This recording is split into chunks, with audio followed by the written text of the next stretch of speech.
Happy Monday to you. It's another edition of Frankly Hockey. Brian Ray alongside the NHL insider Frank Saravalli.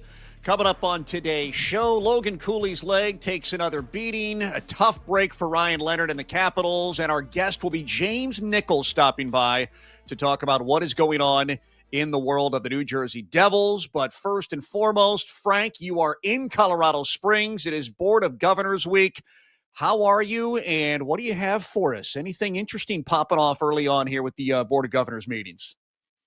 Yeah, I'm doing good, Brian. That John, looking out my window here, that John Denver guy was full of bleep. It's so great to be here in Colorado Springs. And yeah, it's a beautiful place. And yeah, looking forward to speaking to some of the powers that be that run the NHL over the next 2 days as everyone descends here, representatives from all 32 teams to talk about league business and everything that surrounds it. Well, to cap off the Dumb and Dumber references, I hope you did bring an extra pair of gloves. But because of the Board of Governors situation, it feels like the number one topic is going to be the Olympics. And you and I have talked ad nauseum about the arena. There's been plenty of stories out there. But now that you're out there, the Board of Governors, the representatives from the teams, where are they at with this whole arena situation as we just dive into things here? I think everyone is a little bit cautious, right? I think they have the best intentions of trying to get this moving in the right direction. A lot of it's out of their control. And I think the fascinating part for me, Brian, is understanding all their intricacies and nuances of this. It's not just getting this arena completed on time. That is, of course, a major concern. But now all these other issues have popped up that are part of the build. And one of them is the quality of the ice conditions in Milan. Now, I've learned that in constructing these arenas, the plan in Italy is not for them to be ice rinks after the Milan Olympics are over. They're going to just revert to being facilities for shows and concerts. And so the plant, the all-important ice plant that exists under the subsurface of the concrete that is supposed to make great ice, well, turns out that that's actually going to be temporary. And so we've seen proof from the NHL previously that you can put on events on a temporary basis using an ice truck and using the technology that surrounds it. But that was for one game in a Winter Classic. Mm-hmm. It's not for a intense 2-week tournament where you're going to have 3 games a day being played on that surface. And so it's not really about, like, yes, does the arena need to get finished? Do the bathrooms need to work and the team facilities and the broadcast specs and everything else that needs to go with it? Yes. Is there concern about the size of the ice surface itself? I'd say less of one. But really the key is, can you actually send, I don't know the exact calculation, $1 billion worth of contracts plus in players, the most valuable asset that the NHL has, to play on ice surfaces that may not be able to withstand it. And so that is also chief among them in the concerns. Do you have any insight on the Players Association or the players say in all this? There's so much rumor and speculation and innuendo popping around, but how do the players feel about this? Because the players were the ones who were so passionate about getting back to international play and getting back to the Olympics and having the highest level of their sport being performed. Do you have any insight into that? I mean, knowing the players, their response is like, all right, if you told us that we need to play in slush on a lake somewhere, Lake Como, and we're going to contest Olympic gold medals, sign us up, we're in. I don't think it's necessarily as big a factor for them, although the NHL Players Association is absolutely keeping a close eye on this and is involved in every call and update. And there is supposed to be another update today on Monday, which then, of course, the NHL will apprise the Board of Governors on the latest. But yeah, I mean, there's definite concern from the top level down of the NHLPA to say, hold on a second here. This needs to be a suitable working environment given the risks that everyone is shouldering to go play. So continuing with this Milan conversation, plan B, we can speculate about it. There's obviously going to be chatter about it. When do we get to a point where plan B becomes an on the table, real discussion amongst the power brokers and decision makers and all this for you? Yeah, I was asking that question to multiple people over the weekend, and they're not there yet, but the wheels are Okay. churning. I can tell you that. And so one of the things that I've thought of and asked the question, and certainly the powers that be, I'm told, have actually asked the questions internally themselves, is if we had to flip on a dime, and if you're going to pull the plug on the Olympics in Milan, could you play an Olympic tournament for Olympic gold in North America? Hmm. And I think, look, it's a plan B that no one wants to entertain. I think it's still all systems go, but that is in the back of people's minds, is could, in a short period of time, could we just in a market that has availability, that would get fan support, that you'd see people flocking to try and attend, could we pull that off in less than 90 days? I think the answer to that is yes. I think there's probably somewhere on some piece of paper, some contingency that no one really wants to acknowledge. But the one thing I did receive confirmation on over the weekend, Brian, is that the toothpaste can't be put back in the tube. If they do decide to somehow pull the plug, they can't just go back to a normal NHL schedule. Buildings have filled their availability. NBA teams are playing. There's concerts and shows brought in to fill this 3-week void in the schedule. And so there wouldn't be able to flip the switch and just say, you know what, the Olympics, great plan, but we're going to go back to our normal schedule. No, it's going to remain exactly as it is. So I don't know how this unfolds from here. I think everyone is hoping that none of these questions or thoughts are necessary, and that they remain on track, and are relatively optimistic that the IOC and the IIHF as joint stakeholders here can actually pull this off. But the number of questions that have arisen, like I spoke to someone on Sunday, a top league executive, and I just said, how bad is it? And he said, it's about as bad as you could imagine. That's amazing. And now the first thing that popped into my head as you were talking about that is, if they had to, speculation wise, do something in North America, all of these multi-purpose buildings probably made plans for that 2.5-week window where there was going to be no hockey played. And yeah, which buildings would actually have open dates, especially in 2025, the way all these buildings, once again, are multi-purpose, and the way they utilize as much time as they possibly can in between hockey games. That was the first thing that popped into my head. Someone somewhere in some hockey mad market might be willing to cancel a few of those, and Sure. have someone foot the bill for those cancellations. So I mean, I don't want to get too ahead of our skis Yeah. and go down that path, but I do think that someone smart, again, somewhere, is cooking up some contingency just in case. But I do want to caution everyone that no one has actually officially had those conversations yet. I talked to people in both the NHL and the NHL Players Association over the weekend, and they have not asked the plan B question yet of the IOC and the IIHF. But I can tell you that this is a critical week in this process, because if we get to the back end of this week and they don't have a more firm answer or clear direction, then I do think that plan B question will be growing louder. Well, hopefully we do have more clarity when this week is done and the governors are meeting out in Colorado Springs. Frank, I don't know if hand passes are going to magically pop up on the docket this week with the NHL Board of Governors, but we're jumping into this again because when you look at what the Florida Panthers went through, we had the situation with Brandon Hagel in Tampa. Now we have another one involving Brad Marchand. It's another strange incident with this hand pass situation. Where are we going with this? Is this just something that we need to get ready with random puck deflections off hands turning into hand pass situations and affecting hockey games? I think this needs to be addressed, because the Yeah. inconsistency between these two plays, and we talked for a while last week about the Brandon Hagel one, and here is a replay of it. So this is Hagel knocking down the puck in very similar fashion to Brad Marchand. This goal ended up being disallowed for a missed stoppage.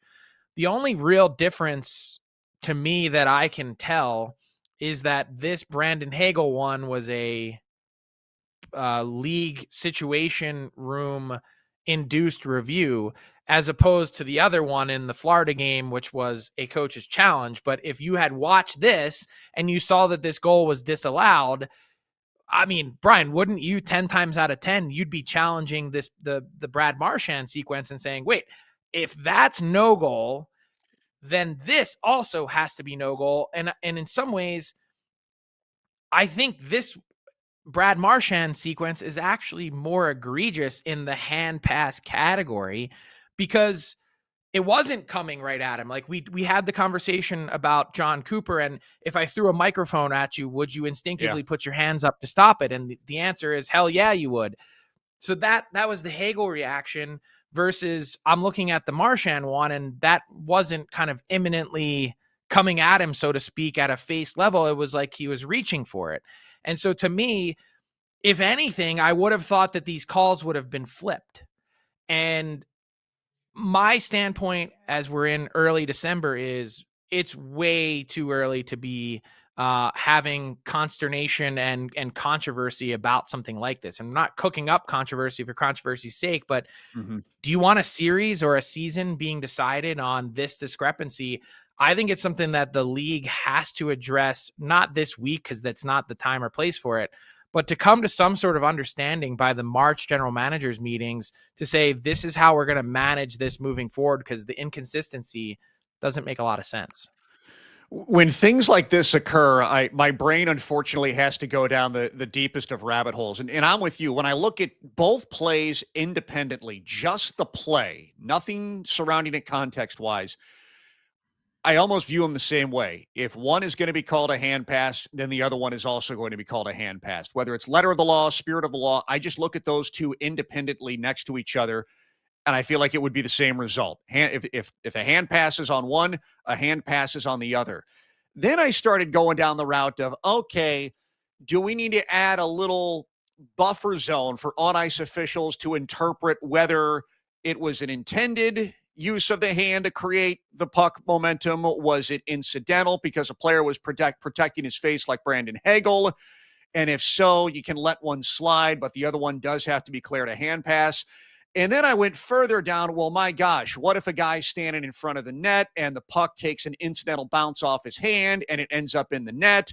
Then do you have to invoke a hand pass rule because that goal should not count? And it's the nonstop, never-ending cycle for me. But with you being out there, yeah, does the NHL have to bring this rule to the forefront and say, okay, we need to alter or we need to tweak something here to give a little more clarity or at least a little more of a buffer zone for the on-ice officials to manage a situation like this? That's where my brain has been going with this, especially with the two plays happening so close to each other here in the month of December. So it's not on the agenda and certainly wouldn't typically be something that's talked about here. Typically at Board of Governors, it is more of a business meeting. And in the end, what you have is them rubber stamping recommendations that have been made by the GMs and the competition committee. So that's sort of the nuts and bolts of it. However, the rabbit hole that you just took yourself down, I need to give credit to the commissioner because this is the exact, I remember standing in the room at the GM meetings when they were pushing for increased video review. And his exact message to the GMs at that moment in time, as it was becoming so popular in all the other sports, including the NFL, was you are opening Pandora's box. Once you do this, once you go down the path with video review and coaches challenge, where does it end? Where do you stop it? And how nuanced does it get? And how many things pop up that are unintended consequences of something that you didn't even consider or have a thought process or plan for? And I think this exact situation falls into that bucket, which is, man, we're in a rock and a hard place here of two sequences that have gone opposite ways. And I don't know what's up. It's in any sport, the GMs don't care about the unintended consequences until it happens to them. So it's always, you have to wait until it affects yourself before it finally gets pushed forward. But I think hand pass is going to be the buzzword of the month of December. We'll see if that changes when we get to January. Let's switch things and go north of the border. Don't look now, but the Edmonton Oilers, they've won 3 of 4, 19 goals scored over that time frame. Okay, Frank, is this it? Are the Edmonton Oilers now turning the corner and they're going to look like the Edmonton Oilers team that a lot of people have associated with Stanley Cup hype entering this year? My answer is yes. And part of that is probably relatively predictable because, well, let's face it, the Oilers drastically underachieved to start the year, but it also coincided with a hellacious schedule, 17 of their first 25 on the road. And so as this schedule has normalized and you see they're 3 games into a 5-game homestand, they are returning to normal. Their practice time has increased. They're spending less time on a plane. Their competition is leveled out a bit, so to speak. And so here's where the Oilers stack up since November 29th. And I think the most shocking thing for me is the 19 goals that they've scored in 4 games, which is kind of incredible because one of those 4 games played, they were shut out by the Wall of St. Paul. Yeah. And so I'm looking at this Oiler team that is now cooking with gas. They're getting better goaltending, which is a huge part of the equation. You see Stuart Skinner, who had that shutout in Seattle that kind of righted the ship, and he's got a .958 save percentage in the 3 games that he's played since this sort of turnaround, so to speak. But Brian, I was really thrown off by some of the commentary over the weekend, including Leon Draisaitl, which tended to hint that the media and the public, particularly Oiler fans, were overreacting to this poor start to Edmonton season. And I'm like, hold on a second. This is a true Stanley Cup contender that's gone to 2 consecutive Stanley Cup finals. They have some of the very best players in the world, and they played so disconnected and so poorly that it was us that was overreacting. I couldn't smash those 2 things together. And so I don't think it was an overreaction at all, but I did the entire time have the door open for this team to turn it around because they're clearly capable of such. But did you think that their start to the season was an overreaction? I'm glad you asked me that because, let's have some fun with this. I am going to take Leon Draisaitl's side on this. So first of all, it's Edmonton. Everything is an overreaction if something's not going right in Edmonton. That's just how it works up there. But this is what the Oilers do, and I think you had a great case laying out all the road games they've had, the condensed schedule, the lack of practice time. But last year, they started 13-10-2. Then they won 19 of 25. 2 years ago, they only had 5 wins in their first 18. Then they won 24 of 27. Right around the first week or second week of December is when the Edmonton Oilers do this thing. I don't think it's a great recipe for success. Tough to argue with a team that's been to the Stanley Cup final in back-to-back years. This is kind of what they do. They start slow, then they get to December, and something clicks and something turns for them. I think we're going to talk about the Edmonton Oilers sniffing the top spot in the Pacific Division when we get to like mid to late January, just because this is what they've done for 2 consecutive years, possibly 3 if they have turned a corner and they start to rattle off a bit of a heater here. Like this is the Oilers. Maybe that's why Leon Draisaitl is so relaxed about it and thinks everything's an overreaction. He's like, this is what we do. We'll start slow. We'll wait till December, and then we'll get cooking.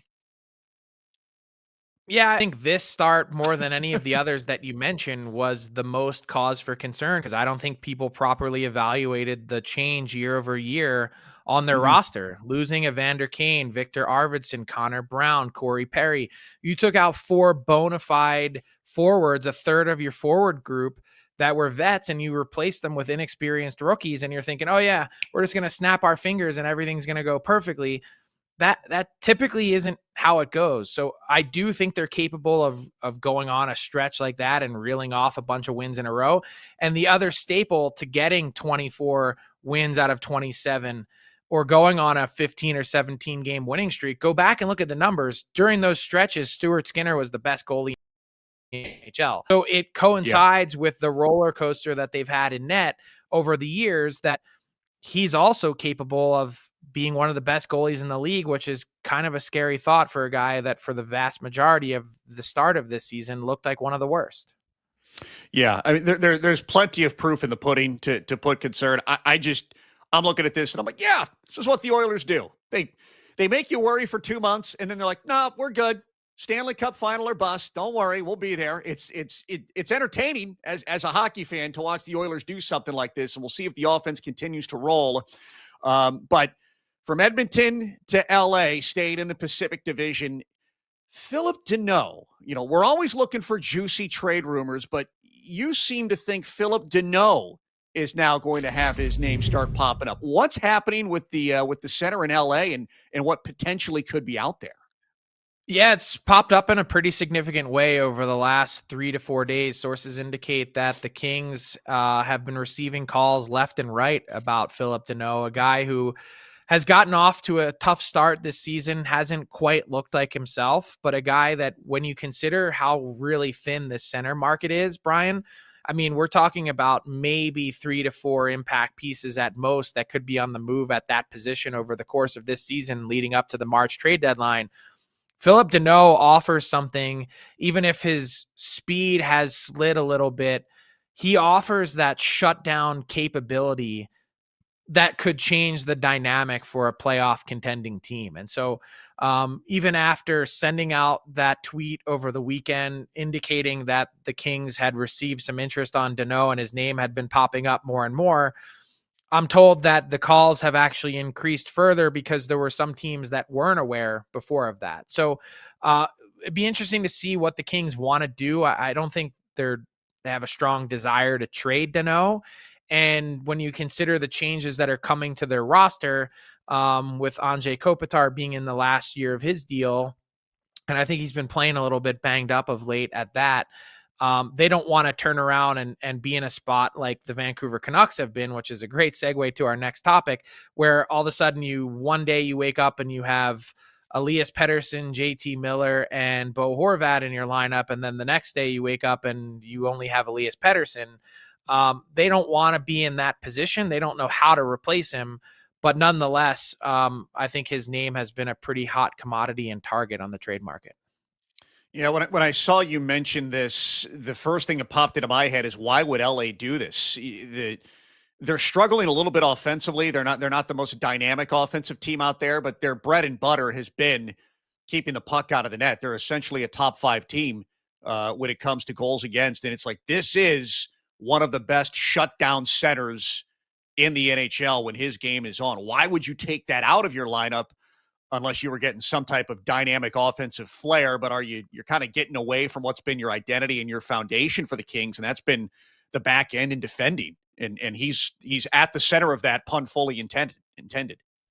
Yeah, and look, I get the question and it totally makes sense. I think that's something that the Kings are sifting through right now as well, but Danault has not been right this season. I think anyone who is watching him and has watched his game really closely, something's off. And I don't know what it is, but certainly seems like a guy who I think teams are hoping if he goes somewhere else, they could unlock that and get him back to playing the way that he had set the standard for.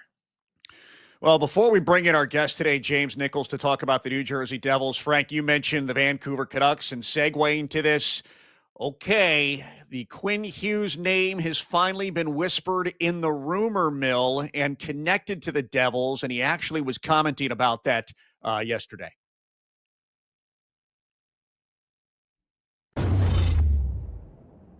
I mean, no, I'm doing what I can. Like you said, I'm on the ice. It wasn't like if there was a call, me, Jim, and Fitzy hopped on the call. I wasn't a part of that. But obviously, I'm aware that things like that could happen for sure. Just trade rumors.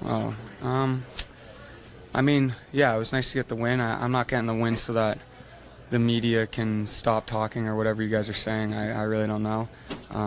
It was just nice to get a win. We obviously desperately needed it, and it was a good team win, and I was glad and happy for some of the young guys that got on the board, and I'll just leave it at that.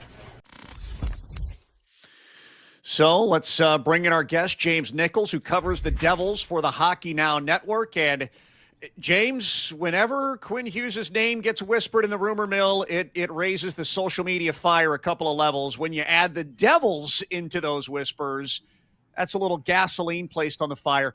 Where are we at with all this, especially from the Devils side? Yeah, well, I mean, Canucks fans and Devils fans certainly aren't friends right now. You could say that much on social media, but I mean, listen, it's an interesting thing to see develop in front of us. A couple days ago, it was that the Vancouver Canucks weren't taking calls on him, and now suddenly looks like things have progressed a little bit in that manner. I don't know. That's just what we're seeing unfold in front of us. So, I mean, you hear him. He called him Fitzy, right? Like, how often do you hear a player call a general manager by his nickname? So, you do wonder if there is some sort of a relationship there. I mean, they do know each other, right? His two brothers play for that general manager. So, look, I mean, in New Jersey, there's a lot going on in the sense that they could use some sort of fix. In Vancouver, there's a lot going on in the sense of, I mean, there's always something going on there, right? But they might need a bit of a reset. So do the Devils have the assets that, the Vancouver Canucks covet? There may be a match there, but as, you've probably seen and others have said, there are other teams that are probably going to be in the mix here too. And perhaps some that you can even, assume that might be able to offer something better than the Devils. So it's certainly an interesting situation for sure. Yeah, and James, I think you kind of hit it squarely on the head. As soon as Vancouver sent out that note to teams a couple weeks ago now saying that they're interested in moving some vets, I mean, if you're one of the teams that's trying to get your hands on, I mean, first off, who isn't a Hart Trophy caliber defenseman? One of the first things you're doing, since it wasn't specifically spelled out in that message, is calling to inquire and say, does this include Quinn Hughes? And so, look, this isn't a knock at all on the reporting at this, and it was great from Elliot Friedman. My point is, if you're not calling, like lay down some groundwork now to at least begin. Hey, I understand you're probably not moving Quinn Hughes now, but I'd like to be included in the conversation. I'm interested when you're ready. It's not really all that different than that get around the league on other teams on less high profile players. Like, for instance, a Nazem Kadri or Rasmus Anderson in Calgary, as they were scuffling to start the season, teams are calling Craig Conroy to say, hey, I know you're not there yet, but when you are, I want to be at the top of your list. And so from a Devils perspective, I get why that would make sense. The reunification of the brothers, which really Canucks president Jim Rutherford kind of brought on himself with his commentary over the summer. My question for you is, and this is way more of a holistic thing, do the Devils actually need Quinn Hughes? And is Quinn Hughes actually a great fit for the Devils? Well, it's an interesting situation because you look at what the Devils need right now and you don't say, oh, they need another defenseman who can move the puck. They have those guys, right? But I guess in the same breath, I'm saying that tongue in cheek because anytime you can acquire a Quinn Hughes, you absolutely do it, right? Especially for a team like the Devils who want to take that step from a playoff contender to a Stanley Cup contender. And that will without hampering the lineup significantly, adding him would do that. There's questions then, Luke Hughes, is he ever going to, usurp his brother as a number one or on the power play and stuff like that. So it does raise questions, but the Devils have to be careful here in the sense of, and that's probably why the call was placed in the first place was, the Devils need a top six forward. The Devils might need a third line center and they only have so many assets to deal, right? They have good assets, but there's only so many of them to deal. And now you're kind of navigating, all right, which direction do we go in? How serious are the Canucks about moving Quinn Hughes? And the guys that we're ready to move now for perhaps, let's just call it a Ryan O'Reilly or a Steven Stamkos. Are those going to be pieces that, perhaps Vancouver would have wanted for Quinn Hughes? And now did we just put ourselves out of that conversation? Because again, if we have the opportunity to add Quinn Hughes here, above all else, I think that's the first move that they would make, not out of, because out of lineup necessity, just because he's he is going to be the best available player to them on the market. So it's a tricky situation to navigate, certainly, because I know I've been saying since they traded Tyler Toffoli 2 deadlines ago, they never replaced that 35 goal pace in the top 6.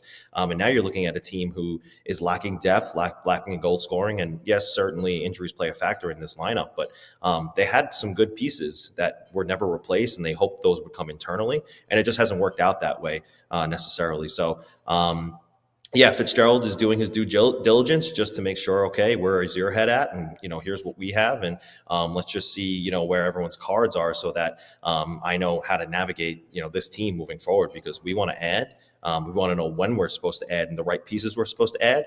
But there's a lot of balls in the air here. So it's hard to know the timelines specifically on when this might go down. So you mentioned the assets that could move, and to me, the biggest thing that stands out is the lack of cap space, and then piecing together some of the other extensions that then need to get signed later on as you're putting this puzzle together. So the first, sort of casualty in all of this would seemingly be, aside from whatever young pieces you're moving out to Vancouver, if this hypothetical deal were to come together, is what do you do with Dougie Hamilton? Right. And that was something I wrote this morning, is like, you're not talking about one deal here. You're going to have to look at multiple deals. There's no reason for Dougie Hamilton to accept a trade to Vancouver. He's certainly not going to be on their on his 10-team trade list. You can say the same for Andre Palat, who has a 10-team trade list as well. Those two players have a significant stake in the Devils cap situation right now, $9 million and $6 million respectively. So you're looking at those two players potentially having to move out before, making a deal with one of these teams that's going to probably also cost you one or two roster assets there. So it's a bit of major surgery that could be happening here in the middle of the season. If it does come down to it, even if it is closer to the trade deadline, you're looking at some significant surgery here just to jump through these, hoops and the cap gymnastics here. But that's the thing, is once Luke Hughes signed that dotted line at $9 million, the questions right away, I think we were all asking it, were, what does this mean for Dougie Hamilton's future? And he said, I want to stay here. I signed here to win.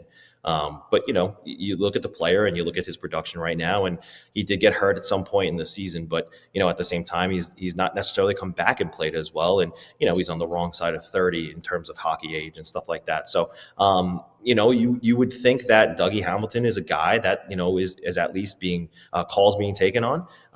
You wonder if the Devils could try to add, an Andre Palat to some sort of deal. They might have to attach incentives to that if they're going to move him. Just because, again, he's a player that hasn't necessarily fulfilled his contract, and he's underwhelmed a bit there. So, Sheldon Keefe talks all the time about how much he loves the little things that he does, and he opens up ice for other players and stuff like that. But, it is certainly a sight for sore. It's a hard watch when you're watching Jesper Bratt and Jack Hughes just siphon the puck in the offensive zone, and the third player on that line can't finish the play because Andre Palat just hasn't had that goal scoring touch. Yeah, James, it's interesting hearing you talk about the offense and losing Tyler Toffoli a couple years ago, because looking at the Devils, the thing that jumped out to me this year were the struggles of Jacob Markstrom and the issues they had keeping the puck out of the net. And so you covering this team, I guess, what is the greater need or the greater danger zone for them right now? Is it the back end of the ice, or is it the front end of the ice? Because it feels like there's been issues on both sides there. Yeah, certainly. And the way I see it is Jacob Markstrom's always kind of gotten out of the gate slowly, and he got injured at the beginning of the season. So I think it did push that timeline for him a little bit to get warmed up. But I think with the way the Devils are structured and the reason why they signed him to a 2-year deal was because they know they're such a high puck possession team, and they mostly play with the puck on their stick. So he was only going to face a certain number of shots each night. And that was the thought process, I think, when signing him to his deal.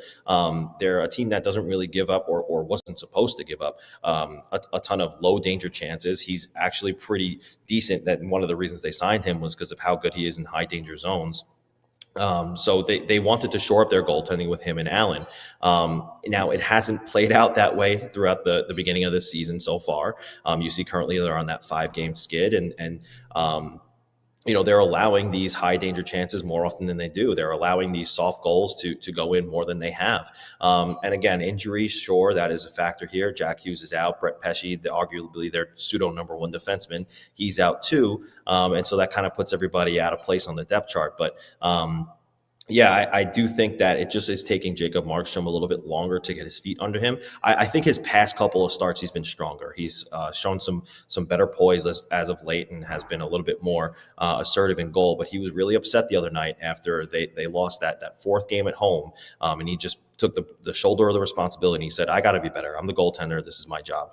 Although the rest of the team did not believe, the same sentiment that he was putting out about himself, he certainly knows that he has to be better. And I think that, he has started taking those steps. James, last one for me, another 35,000-foot view question. And it's one that I wrestle with a lot when thinking about this team in the big picture, which is, what are the Devils? Are like their last few years have been in fits and starts. They have these stretches where they look like one of the better teams in the league, and then they have other stretches where they look like a really average team. And part of it is I view them as a relatively incomplete team. But if they were to go after Quinn Hughes, and aside from it being a great story, linking the three brothers together, is that really the best move for the franchise? And I know that sounds funny to ask, knowing that this is, again, one of the best defensemen of his generation and a Hart Trophy caliber player. We kind of just answered that they don't really necessarily need that. Is that just chasing the last name? Is it chasing attention? Does that actually put the Devils in a better spot to win? Yeah, it's a tough question. I look at the makeup of a team like the Colorado Avalanche, who have a superstar forward like Nathan MacKinnon and a superstar defenseman. Let's call them both all-world superstars, forward and defenseman in MacKinnon and Makar. And if you could do that in New Jersey, you're sort of replicating that formula. Obviously, there are other parts at play there for the Avalanche, right? But that's a team that's obviously number one in the league right now, recent Stanley Cup champion. And if you have the opportunity, again, I'm of the philosophy, if you have the opportunity to add the best defenseman or the second best defenseman in the league, one of the best, you do it, and it'll certainly be an upgrade over what they have. And I'd like to think that when Jack does get back, and if Quinn is in the lineup with him, look, it's going to be real hard for the other team to even get the puck off of their sticks, right? So, do they necessarily need that right now? You're right. Maybe they don't. I would say that the more pressing need coming into the season has been a top six forward or a third line center, something that they still have yet to address. They have Cody Glass at third line center right now, and that's been okay, but it could certainly be better. And a top six forward, there's always a revolving door on the Jack Hughes line or on Nico Hischier's line. They're always mixing it up there. So, the Devils, what are they? To answer your question, unfortunately, over the past few seasons, I've come to the conclusion that they're a Jack Hughes led team that once he is hurt and not in the lineup, they falter a little bit, and they can't be made up that way. One of the questions that Fitzgerald had for himself in May going into the summer was, what is depth scoring and how do I acquire it? He goes out and gets a Connor Brown. He brings in Arseny Griciuk, and those guys have been good, but when they're not going well, like the rest of the team, no one is driving the bus. Timo Meier has done his best. Nico Hischier has done his best, and those guys are going well, but nobody else is doing it beneath them. So the depth scoring, we're sitting here talking about that again. We're sitting here talking about Jack Hughes hurt again. So the Devils are a team that only right now go as well as he does, and when he's out of the lineup, they certainly falter, and you're seeing that in the numbers right now. James, we appreciate the time. Great insight. And I'm sure the Quinn Hughes rumors will not die down anytime soon. So have fun with that out there on the East Coast. Thanks. I feel like I'll be writing about it forever. Yeah. James Nichols joining us, part of the Hockey Now Network. Frank, it'll be interesting to see what happens with that whole saga, or if anything picks up, obviously, because Quinn Hughes going to New Jersey is such a sexy storyline. But let's go to Ask the Insider time on the East Coast again. Ryan Leonard, man, what a hard hit he took from Jacob Trouba. It was tough to see. Spencer Carberry saying that he is going to be out for an extended period of time. How do you look at all this for Ryan Leonard and coming off a shot like that?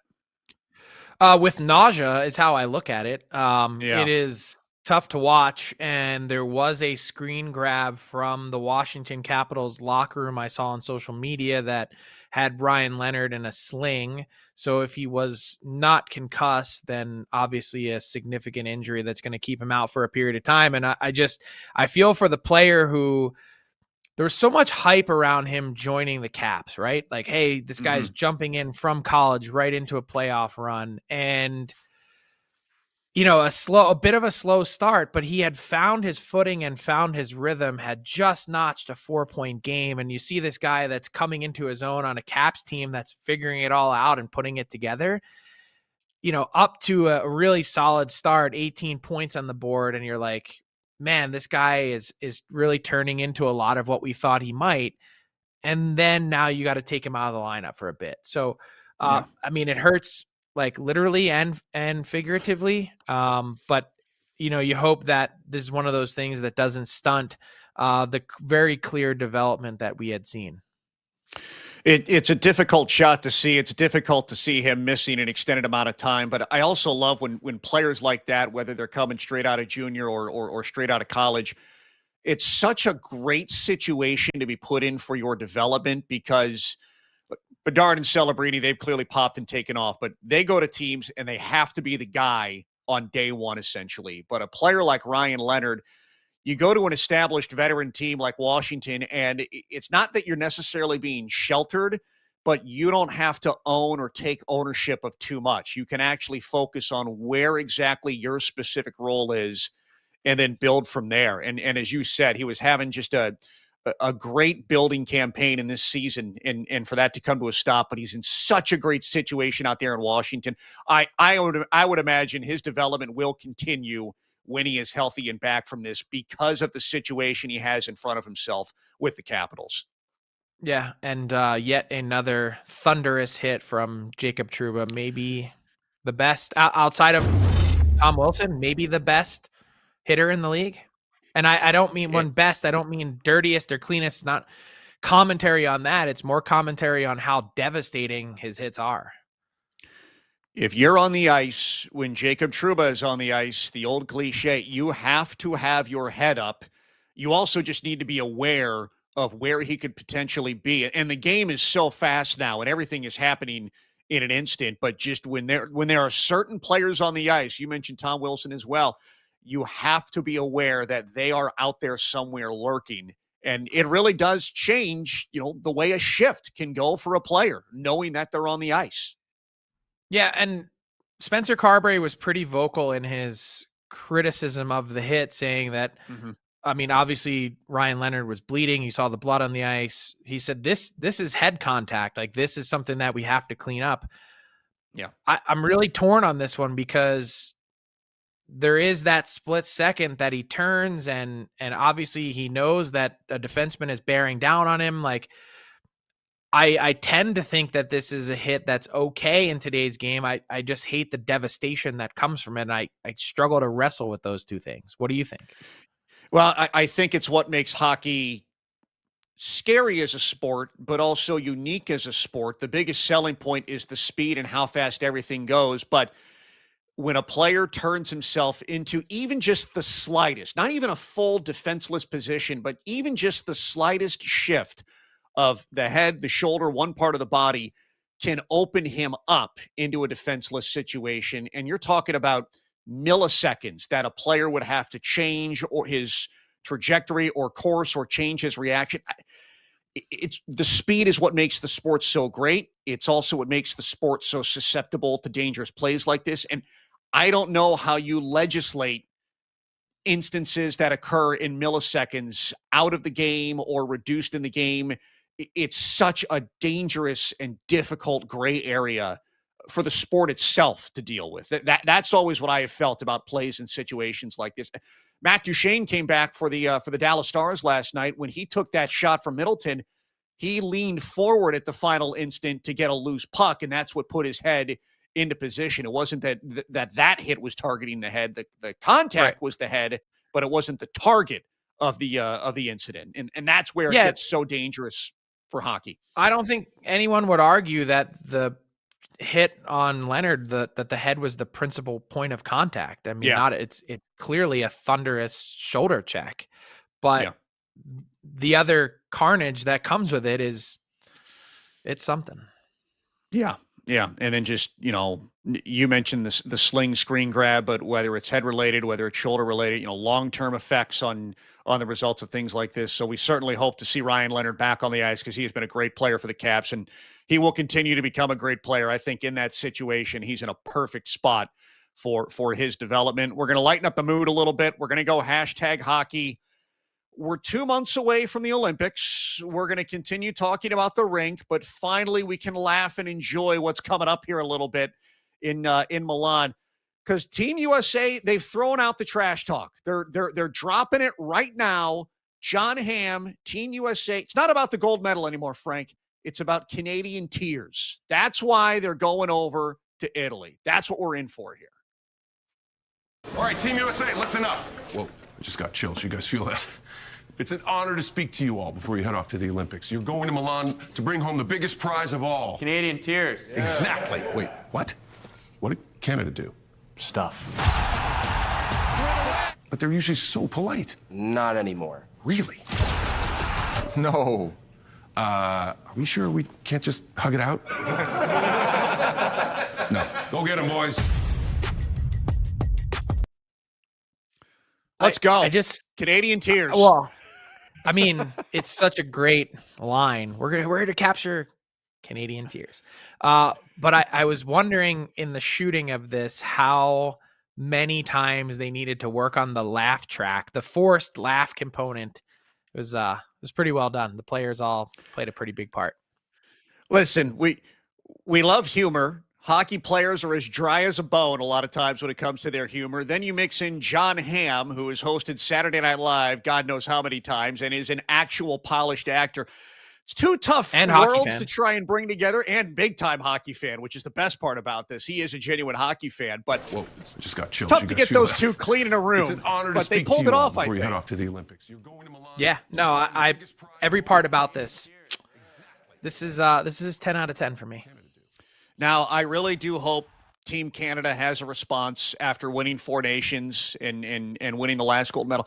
Let's ratchet this up. Let's just line it up as much as we can leading into February, and let's just get the old social media diss tracks going back and forth. That's the next step I want out of this. I'd be shocked if I were Team Canada. It's kind of like Brant Clark. I don't know if you saw that clip over the weekend as the Kings were throttling the Blackhawks and Bedard was chirping after a whistle. He just took his stick and pointed right to the scoreboard. I mean, if you're Canada, you just point to the trophy case and say, how many gold medals have we won? How many have you won? Until you win one, you can't really trash talk, but I guarantee that if there is a U.S. gold medal in Milan or wherever it's played in February, that, well, there will be a certain flow of Canadian tears. Social media is going to drag this into the mud, whether the Canadians have all the gold medals or not. I agree with you. Canada doesn't need to say a word. They have the resume. But come on, we got to have some fun with this entering the Olympics. So I'm glad that Team USA fired the shot and used John Hamm to do it. Let's get into our pick of the night. Frank, new week, and you're going to take us to Seattle this evening for your play. What are we looking at here? Yeah, I've got the Minnesota Wild on the puck line tonight in Seattle. The Kraken have really scuffled of late. They have not been playing good hockey. We talked about the water leveling in the standings, and they have certainly fallen back to earth after holding down a Pacific Division playoff spot for the bulk of the start of this season. The Wild, obviously one of the hottest teams in the league in the month of November. They have gotten great goaltending. They're facing a Kraken team that struggles to score. And I'm going to bank on the empty netter. So I'm going to say Wild -1.5 on the puck line for a juicy +185. Always chasing the juice. These odds, Brian, courtesy of our friends at BetMGM. Do you think Seattle's going to the playoffs? I've been waiting for this moment. I did not think they were a playoff team. Do you think they're going to get there? They can't score. Yeah. Yeah, as good as Joey Decord has been for them, that just feels like the one component missing. So we'll see how Minnesota does in Seattle tonight. It will bring us to the last word for today's show. Frank, I made the joke, is Logan Cooley's left leg made of Nerf at this point because it has taken a beating over the last 10 days or so. This was scary to see and just insane, but Logan Cooley, I mean, continues to get up from these things and somehow finds a way to keep coming back. Yeah, ouch. Yeah, this is flashbacks of Steven Stamkos in Boston all those years ago, and certainly tough to watch. But for the last word, wanted to offer some commentary on just how fortunate Logan Cooley has been, as you mentioned, over these last couple incidents. I mean, very close, that knee-on-knee contact. It ended up not being knee. It was knee-on-quad with Toropchenko in St. Louis. And then now this one. And you go, hey, thank God he took the money. I mean, Yeah. like, could you imagine if you're Logan Cooley and you've had two incredibly close calls like this where you might be missing the rest of the season? October 29th, he signed for 8 years times 10 million for $80 million before the season started, and he played the first month of the season without an extension. He left $76 million on the table. It just goes to show you that as much as people might be counseling you at some point, somewhere in some corner of your life, that, hey, just hang on until April and you can get X more dollars, sometimes it's just worth taking the security. Someone has put $80 million on the table for you. Mm-hmm. Sign up for the life-changing money, because you never know what's lurking around the other side. And lucky for him, he's come through this relatively unscathed. He did miss the next game. But in the grand scheme of things, it has to feel good knowing that he's got that contract extension in his back pocket. Life-changing money is life-changing money, and if you can grab that right off the hop, you do that. And Logan Cooley, as you said, signed that mega extension with the Utah Mammoth. Some crazy scenes to see, but we'll see what the future looks like for him moving on this season. That's going to do it for today's show. Tomorrow, Frank, you and John Butchergross, you kick this thing off full time. I think we're all looking forward to that. But as that happens, I do want to thank you for giving me the chance to fill in with you both last week and today. It's been a blast. You can catch Frankly Hockey with Frank and John Butchergross Monday through Friday on Victory Plus, 12 Eastern, 11 Central. Enjoy the games this week.